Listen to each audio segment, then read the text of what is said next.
Global માર્કેટ્સની update સાથે જોડાયા છે સહયોગી નીરજ ખંસારા। Neeraj, good morning. કઈ રીતે વૈશ્વિક બજારો તરફથી આજ માટે સંકેતો છે?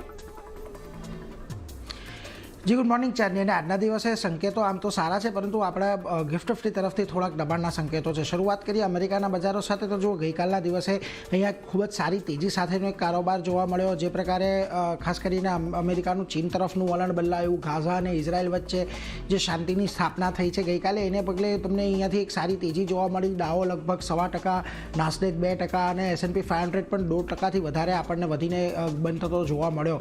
પરંતુ ખાસ વાત અહીંયાથી એ છે કે હવે યુએસ માર્કેટના જે વેલ્યુએશન છે એ વેલ્યુએશન આપણને ખાસ્સા એવા વધતા દેખાયા છે, અને નિષ્ણાંતો જે કહી રહ્યા છે એ મુજબ ખાસ કરીને S&P 500ના વેલ્યુએશન લગભગ 25 વર્ષના સૌથી વધુ આપણને અહીંયાથી જોવા મળી રહ્યા છે। એટલે હવે એના પર એક ધ્યાન રાખવાનું કે આગળ જતાં હવે અહીંયાથી બજારના વેલ્યુએશનને લઈને શું કોઈક ચિંતાઓ ઊભી થાય છે કે નથી થતી, એટલે એના પર એક નજર ખાસ કરીને અહીંયાથી રાખવાની છે।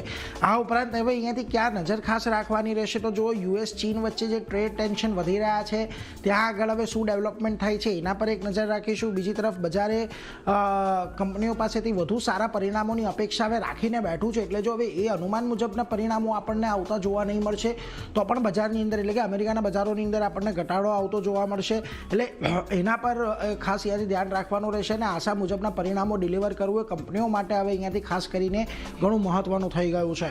બીજી તરફ જે ઓપન એઆઈ છે કે જે ચેટ જીપીટીનું સંચાલન કરે છે તેમનો શેર ફોકસમાં રહેતો જોવા મળે એ સમાચારમાં છે કંપની, કારણ કે બ્રોડકોમથી ઘણી બધી વસ્તુઓ ખરીદવા માટે તેમણે કરાર કર્યા છે ઓલરેડી। હવે આની અંદર તેઓ કસ્ટમ ચિપ્સ છે, નેટવર્કિંગ કમ્પોનન્ટ છે, આ બધી વસ્તુઓ ખરીદવા માટેના કરાર અહીંયાથી થયા છે। અને આ ગઈકાલે આ સમાચાર આવ્યા બાદ બ્રોડકોમનો સ્ટોક જે હતો એ લગભગ 10% જેટલો વધતો જોવા મળ્યો, અને એની માર્કેટ કેપ પણ $150 બિલિયન પાસે આપણને પહોંચતી ખાસ કરીને જોવા મળી છે। હવે ઓલરેડી જે ઓપન એઆઈ છે તેઓ AMD છે, એનવીડિયા છે, એની સાથે અત્યારે કરાર છે, પરંતુ આ બ્રોડકોમ સાથે પણ હવે તેમણે કરાર લંબાવ્યા છે, કારણ કે જે પ્રકારની એમની જરૂરિયાતો છે સ્વાભાવિક છે કે એક કરતાં વધારે કંપનીઓ સાથે તેમના કરાર હોવા જોઈએ।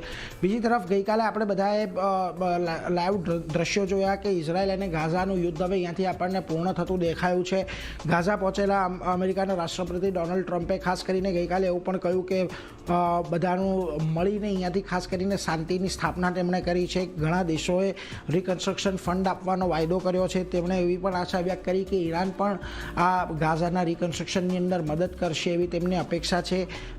20 જે ઇઝરાયેલી બંધકો હતા એમની સાથે પણ એમના પરિવારને ફરી પાછા એક વખત મળતા દેખાયા। તો આ બાજુ જે ગાઝાના અમુક બંધકો હતા એમને પણ ઇઝરાયલ દ્વારા ખાસ કરીને છોડવામાં આવ્યા છે। એટલે ગઈકાલે એક આ મહત્વનું ડેવલપમેન્ટ આપણને જીઓપોલિટિકલ ફ્રન્ટ પર થતું દેખાયું છે। ઇજિપ્તની અંદર ત્યારબાદ 20 દેશોના નેતા પણ મળ્યા હતા, અને જેમણે ખાસ કરીને ગાઝાની પીસ ડીલ પર ખાસ સાઇન કરી હતી। એટલે એ બધા પર એક ખાસ અહીંયાથી ફોકસ હવે આપણું રહેતું જોવા મળશે। પરંતુ જો આ બધાની વચ્ચે આજે આપણે એશિયાના બજારો પર નજર કરીએ તો ત્યાં આગળ આજે થોડીક આપણને તેજી સાથેના જ સંકેત જોવા મળી રહ્યા છે। કોઈ બહુ મોટા ઘટાડાના સંકેતો આજે અહીંયાથી નથી। ચોક્કસથી નિક્કી થોડું ઘટાડા તરફી છે, પરંતુ તાઇવાન અને કોરિયા જુઓ બંનેમાં એક સારી તેજી છે। શાંઘાઈ, હેંગસેંગ પણ અહીંયા તમને ગ્રીન ઝોનની અંદર કામ કરતું દેખાઈ રહ્યું છે। સિંગાપોરના બજારો પણ 5% જેટલા ઉપર છે, પરંતુ આજે હવે આપણી એક્સપાયરી છે ને એક્સપાયરીમાં ખાસ કરીને એ જોવાનું છે કે આજે એક્સપાયરી કયા લેવલ પર આવે છે। ગઈકાલનું આપણું ક્લોઝિંગ હતું થોડુંક ફ્લેટ લેવલ પર જોવા મળ્યું હતું, 25,323 પર ફ્યુચર્સ બંધ થયા હતા।